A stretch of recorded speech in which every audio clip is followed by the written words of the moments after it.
तो मेरा पहला सवाल है आपसे कि विकसित भारत के लक्ष्य में उत्तर प्रदेश की क्या भूमिका है और जल शक्ति मंत्रालय जो आपके पास है उसका भविष्य और उसकी भूमिका आप कैसे देखते हैं? देखिए, आमूल चूल परिवर्तन आया है आदरणीय मोदी जी के आने के बाद, आदरणीय योगी जी के आने के बाद और केंद्र राज्य में बीजेपी की सरकार बनने के बाद। कहा जाए भूजल स्तर में सुधार हुआ है। लगभग जो हमारे संकटग्रस्त ब्लॉक थे उसमें सुधार हुआ है। 29 जनपदों में जो संकटग्रस्त हमारे जिले थे वहाँ सुधार हुआ है, भूजल स्तर का सुधार हुआ है।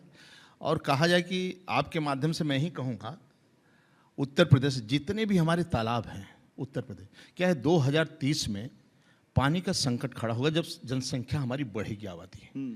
उस समय क्या है कि गर्मियों में, गर्मी के समय भी हमारे पास इतनी नदियां होने के बाद भी ये जितने नदियां हैं, बड़ी नदियों को छोड़ दिया जाए और नेपाल से आने वाली नदियां, हमारी गंडक है और यहीं सरयू है, राप्ती है, ये सब गंडक, और उत्तराखंड से भी सरयू, हमारे गंगा जी, ये सब नदियां और यमुना ये सब निकलती हैं। तो जिसका परिणाम है, और मध्य प्रदेश से केन बेतवा है और राजस्थान से हमारा चंबल है जी। उत्तर प्रदेश से निकलने वाली एक गोमती बड़ी नदी है हमारे पास। तो ये सभी नदियां में कहा जाए तो गर्मियों के समय गंगा यमुना तो बिल्कुल 100% में पानी नहीं रहता है और गंगा भी उस समय स्थिति बहुत डाउन हो जाता है। और गंगा जी से हम लोग पानी पीने का भी लेते हैं, सिंचाई के भी लेते हैं, उद्योग का भी लेते हैं। हाँ। यानी मैं भीमगोड़ा बैराज, हमारा जो हरिद्वार है, वहाँ से लगभग मैं कौशाम्बी तक पानी लाता हूँ। यानी एटा, मैनपुरी, कासगंज, औरैया, इटावा, कानपुर देहात और कौशाम्बी तक हम पानी लाते हैं। ये गंगा जी का शुद्ध पानी होता है। जैसे अलीगढ़ में मैं गया था, अलीगढ़ के कोने तक गंगा जी का पानी हम अलीगढ़ में लाते हैं। हमारे सांसद जी का, सतीश जी का गांव था, वहाँ मैं गया था। जब गंगा जी का पानी वहाँ मैं देखा कि उनके टेल तक पानी पहुँच रहा है, तो मैं सतीश से पूछा कि पानी गंदा कैसे? यार गंगा जी का पानी है। तो एक से हमारा बोला कि सर गाँव वाले, बाहर वाले, तो पीछे वाले लोग इसमें नाली डाल दिए हैं। तो हम कहे शुद्ध पानी है, नहाने के लिए वो नाली को बंद करवाओ। तो इस जल के प्रति लोगों को सचेत होना पड़ेगा। गंगा के किनारे, नदियों के किनारे न नाली डालें, न मकान बनवाएं, लोग थोड़ा दूर मकान बनाएं, न नहरों को पाटें, न पोखरों को पाटें, न तालाबों को पाटें। और ये हमारे जो 71 जलाशय हैं, ये केवल जल से मैं भरता हूँ, यानी बरसात के पानी से।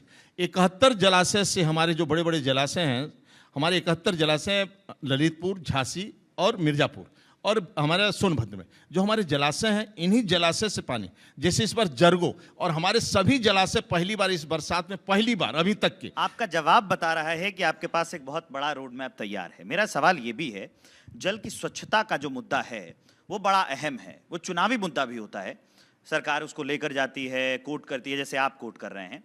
तो जल की स्वच्छता को बनाए रखने के लिए भविष्य में क्या रोड मैप है? दो चीज़ें हैं कि आप जैसे खुद कह रहे हैं कि आप कई जगहों पर गए जिसमें देखा कि जो खराब जल है जो वो आकर नदियों में मिल जाता है और वो कहीं ना कहीं पेयजल के रूप में घूम फिर के कहीं से पहुंचता है।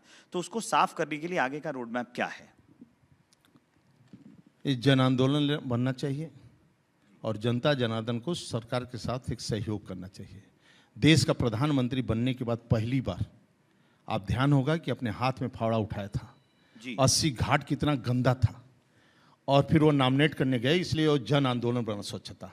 और वो 80 घाट पर जो लोग बैठने नहीं जाते थे, घूमने नहीं जाते थे, और नमो घाट सहित लगभग 85 घाट के आसपास सब वहाँ पर लगभग बने हैं। आज उस घाट पर शाम को लोग पर्यटक के रूप में 30, 40, 50 हज़ार, 1 लाख, 1.5 लाख पर्यटक घाट पर जाता है। आज वहाँ पिकनिक जैसा है और घाट में स्नान भी, गंगा आरती भी करता है।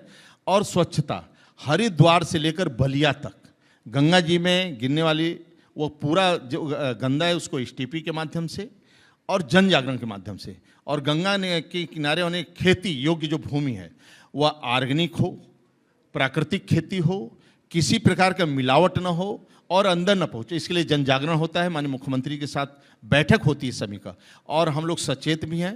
आदरणीय मोदी जी इसकी मॉनिटरिंग भी बराबर, आदरणीय योगी जी भी मॉनिटरिंग करते रहते हैं पूरा, कि गंगा जी को स्वच्छ, इसी कारण जो हम खराब थे आज स्थिति हम ठीक, गंगा जी हमारी ठीक हुई हैं, पहले की अपेक्षा जो सरे हुआ है।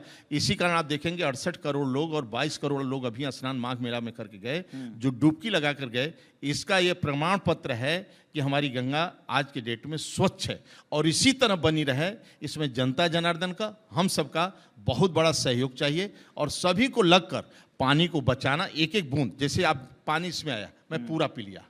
अब कोई जिसको पानी मिले पीने के लिए, या तो पूरा पिए या थोड़ा पानी ले। मतलब एक पानी बचा, एक पानी, यानी इनको बोतल मिलता है पानी को अपने शादी विवाह में, तो वो बोतल एक घुट पीकर छोड़कर नहीं जाना है, वो बोतल लेकर जाना है।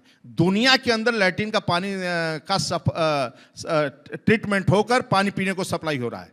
हमें भी यहाँ पानी का शहरों में सभी पानी का सेकेंड उपयोग कैसे कर सकें, जो ट्रीटमेंट कर रहे हैं गंगा जी में गिरे, उस पानी का सिंचाई में या पार्किंग के सिंचाई में या किसी में इसको उपयोग, इसको मैं कैबिनेट में ला रहा हूँ। और रेन वाटर हार्वेस्टिंग से लेकर अनिवार्य कर दिया गया है। नई नक्शा पास होगा तो rain water harvesting, check dam, ऐसे तालाब जिसके कारण पानी को हम संरक्षित कर सकें। यानी बरसात के पानी को एक बाल्टी बचाना पड़े, एक लोटा बचाना पड़े, लेकिन आप बरसात का पानी सभी जितने लोग भाई रहते हैं देश के अंदर, राज्य के अंदर, उनको बरसात का पानी को बचाना ही पड़ेगा, तभी हम बच पाएंगे। बिल्कुल, क्योंकि वो वैसे भी सबसे शुद्ध पानी होता है, सबसे शुद्ध कोई भी आरओ उसके बराबर नहीं है। अब मेरा अगला सवाल, ये जो हमारा थीम है विकसित भारत विकसित यूपी, इसी से जुड़ा हुआ है कि विकसित भारत होगा, विकसित यूपी होगा, जल संसाधन में उसकी कितनी अहम भूमिका होगी और यूपी में इस विकास को आगे ले जाने के लिए क्या चल रहा है और क्या रोड प्लान है?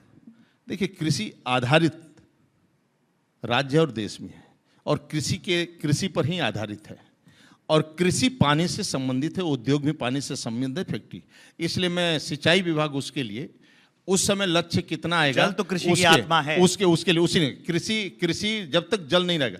आज कम से कम कृषि मंत्री जब मीटिंग करते हैं कमिश्नर की बैठक में, तो आज मेरे ट्यूबवेल पहले जो खराब होते थे, आज हमारे ट्यूबवेल खराब होते हैं लेकिन 24 घंटे के अंदर बदल दिए जाते हैं। आदर्श ट्यूबवेल, इको ट्यूबवेल, यानी हम ट्यूबवेल पर ही, ट्यूबवेल के स्तर पर हम लोग चौपाल करते हैं, टेल पर चौपाल और किसान चौपाल। तो कम से कम जो समस्या है उसको बताता रहे। और जल संरक्षण, जो घना वृक्षारोपण हुआ है, जो वृक्षारोपण के कारण और इस सब के कारण जल संकट से मैं आपको विश्वास दिलाता हूं, देश के गौरव अटल बिहारी वाजपेयी ने कहा था कि दुनिया विश्व युद्ध जल पर होगा, अगला विश्व युद्ध जल पर होगा, लेकिन सभी दुनिया जल पर विश्व युद्ध करेंगे, लेकिन हिंदुस्तान उस विश्व युद्ध में शामिल नहीं होगा, क्योंकि यहाँ जनता जनार्दन का भरोसा है, सरकार का भरोसा है, दोनों मिलकर जल को बचाएंगे, ये पूरा विश्वास देता हूँ। देश के सबसे बड़े राज्य की जिम्मेदारी आपके पास है। अब जरा तकनीक की बात करते हैं, क्योंकि अभी हम जहां बैठे हुए हैं, जो प्रसारण चल रहा है, ये सब कुछ तकनीक से चल रहा है, नई टेक्नोलॉजी आ गई है। तो जल संरक्षण में उत्तर प्रदेश में कौन कौन सी तकनीक का इस्तेमाल किया जाता है, कितने तकनीक का इस्तेमाल किया जाता है और कितना तकनीक आगे लेके आना है जल संरक्षण में, इसको साफ रखने में, इसको बचाने में, लोगों को जागरूक करने में, संदेश देने में? हमारे लैब बन चुके हैं राज्य के अंदर, लैब से टेस्टिंग होती है और लैब के माध्यम से पानी शुद्ध सप्लाई हो सभी को। जियो बैग है, जैसे बाढ़ में हमने टेटापॉन, जियो बैग और क्यूपाइन, इसके माध्यम से हम अपने बांधों को रोकते हैं। जल नदियों में सेंसर लगा रहे हैं। इस सबों के कारण जो तकनीकी है उसके कारण पानी का, हम सभी नदी, जो बड़ी नदी हों उसका मैं सर्वे करवा रहा हूँ, सभी पानी पूरा देश में सर्वे हो रहा है, उसका भी पूरा एक तरह का हम पूरा काम करवा रहे हैं उसका। एक और अहम सवाल है कि जल संरक्षण से, जैसे आप कह रहे थे कि सबको जुड़ना चाहिए, यहाँ सब लोगों को संदेश दे दिया कि भैया ग्लास में पानी पीना है, पूरा पी जाना है। युवा अगर इससे जुड़े, युवा कैसे जुड़े?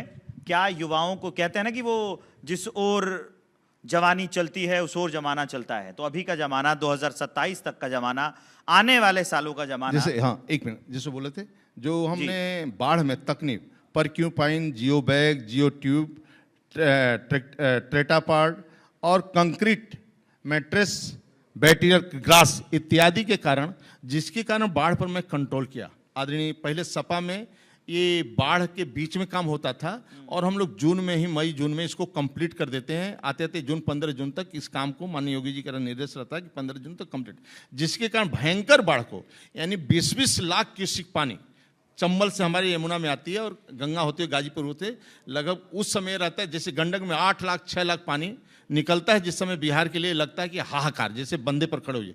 तो इसको कंट्रोल हम कर रहे हैं और शुद्ध पानी में सप्लाई इसी से, मतलब हम लोग शुद्ध पानी उसके लिए भी लाइफ के मानो हम लोग पानी सप्लाई दे रहे हैं। तो आप चाहते हैं कि जल संरक्षण और मिशन युवाओं से- की, देखिए ये जो आज जो कुछ बचा है युवाओं के कारण, युवाओं को भले आप भौतिक जीवन में देखते हो, हैप्पी कट बाल रखता हो, चकाचौंध में रहता बड़े दिन हो, के बाद सुना है कि नहीं हैप्पी कट बता बाल। किसी चौकाचौंध में रहता हो, हाँ। लेकिन ये नोट कर लीजिए, उत्तर प्रदेश का युवा और देश का युवा, ऐसा मुझे एक युवा मिला था। मैं 1 तारीख को बच्चे का जन्मदिन पर जाता हूँ, 1 जनवरी को, जी। हम बरसाना में गया था अच्छा, और मैं वीआईपी दर्शन में जा रहा था, वो बच्चा भी वीआईपी दर्शन में, मैं उससे पूछा लड़के से क्या करते हो, कह रहा एमटेक करता हूँ। हम कि यहाँ कैसे आ गए, बोला सोचे अंकल कि आपके साथ दर्शन कर लें। हम कि माता पिता, बोले लाइन में लगे हैं। हम कि अच्छा, तो हम कि ऐसे कैसे, बोला अंकल क्या होता है सोने चांदी के भोजन करना थाली में, क्या होता है बड़ी बड़ी गाड़ियों से घूमने में, क्या होता है अच्छे अच्छे कपड़े पहनने से, बस मेरे ठाकुर जी लिया हूँ गोद में, राधा रानी दर्शन कर दे दे। मैं सोचा एक बालक ये सोचता है, जो बालक ये सोचेगा राष्ट्र और अपने धर्म के प्रति समर्पण है, इस राष्ट्र के प्रति समर्पण है, तो पानी के प्रति भी समर्पण है, पानी की जागरूकता भी करेगा और स्वामी विवेकानंद जी का चित्र मिलेगा उसको रास्ते में तो उसका सर भी झुक जाएगा। ऐसा हिंदुस्तान का युवा है और देश का राज्य का युवा है। जवाब तो सही है, लेकिन ऐसे वीआईपी दर्शन का जिक्र करेंगे विरोधी आपको घेर लेंगे कि मंत्री जी वीआईपी दर्शन नहीं करने नहीं, जाते हैं, आम आदमी वो नहीं तो है। हम लोग बैठे रहते हैं सुझाव दे रहा हूं। 15 मिनट वीआईपी दर्शन तो होता रहता है, वो 15 मिनट पट बंद रहता है, वो तो मान लीजिए ही है। लेकिन एक बात कर रहा हूं मैं, लेकिन आज का युवा के बारे में बोलना है। आज का युवा इस राष्ट्र से जुड़ा है, देश से जुड़ा है, गरीब से जुड़ा है और आज का युवा ही सामाजिक, आप देखेंगे एनजीओ से लेकर सभी क्षेत्रों में काम करने वाला युवा है और सभी क्षेत्रों में वह आज देश उसी के कारण बढ़ रहा है।